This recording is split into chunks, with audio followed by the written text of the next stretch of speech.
Hey everyone! In this short video, we'll learn about bronze diabetes.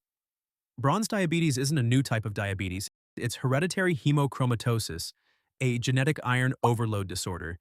It's defined by a triad of cirrhosis, diabetes mellitus, and skin hyperpigmentation. In this condition, a mutation in the HFE gene on chromosome 6, most commonly the C282Y mutation, causes increased intestinal absorption of iron. Over time, that excess iron gets deposited in vital organs like liver, pancreas, heart, and skin, leading to organ damage.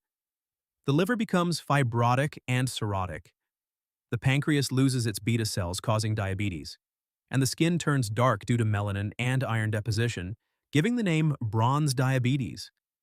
It's usually seen in men over 40, since women lose iron through menstruation. Patients often present with fatigue, joint pain, loss of libido, and darkened skin.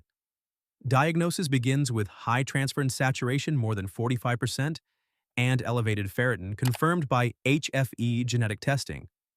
MRI can assess liver iron, and Prussian blue stain on biopsy shows iron-laden hepatocytes. The treatment cornerstone is regular phlebotomy, removing blood to maintain ferritin between 50 and 100 micrograms per liter. If that's not possible, iron chelation therapy using deferoxyrox, deferoxamine, or deferoprone is effective.